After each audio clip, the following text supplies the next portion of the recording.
So, good morning. It is January 8th, Thursday, January 8th, 2026. And what I want to talk about today is our actions and activity and the way we conduct ourselves on social media. In light of what's happening geopolitically around the world, because it's not just the US and it's not just Canada. It's happening everywhere. There's a global push right now towards authoritarianism, and it has been exacerbated and accelerated by a deliberate push on social media platforms to create division among the people in the 99%, right? Think about how deeply divided we are right now and how last year was spent dividing, even going so far as to divide the center to left side of the political spectrum. So now we've got three factions of political people on the app who all talk smack about each other and target each other and bully each other. And when the shit hits the fan, we can't come together because of the animosity that we've built up between each other.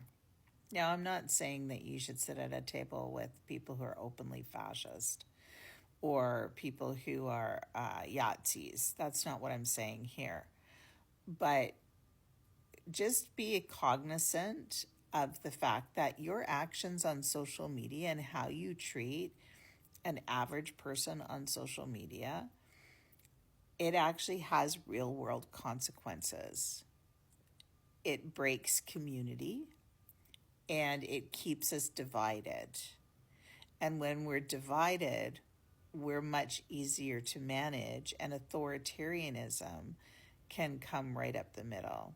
Back in July, before I left, before I took my break from the app, I did a series on cyberbullying and how it has real world geopolitical consequences. It's not just about what happens on the app, right? It is interwoven into our societal fabric. So what happens on the app carries offline and contributes to the problems that we're seeing today.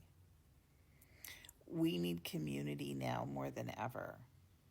We need to find ways to find our similarities and soften our judgment and criticism of our differences.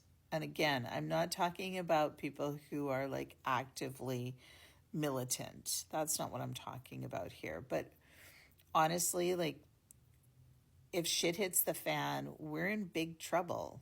And I still see people actively trying to undermine community on social media and attack each other, and even people who are supposed to be standing shoulder to shoulder together. There's bad faith actors in the mix who are deliberately trying to keep us apart. Cyberbullying is like the beginning, right? And it carries out into everything else. And we just can't afford that right now. I really strongly suggest you go back and watch my series on cyberbullying that I made earlier last year, and how it affects us geopolitically. And I, for one, am going to stop being rude and ignorant and angry at people who are trying to who think differently than I do or are trying to stir the pot. I'm either going to ignore them or I'm going to show grace and patience and use the moment as a teaching moment without insulting them or adding to the animosity that's already there. If we don't fix this, we are going to be seriously fucked. Seriously fucked. And if you're supporting spaces where their whole purpose is to shit on other people, average people, your neighbors, the people that you run across every day, etc. You should really rethink those relationships or that support, because it's part of the problem. Because you're preventing community. You're preventing community. And I don't know if you guys follow Jesse Wells. He's one of my favorites on TikTok here. He's got a song in the chorus. It says, when the war comes, we're all going to hold hands. And that's really what's going to have to happen. Like, we have to put aside our differences, and we have to figure out a way to work together and not perpetuate the division that has entrenched itself in our society. Say no to Christo-fascism and have a day.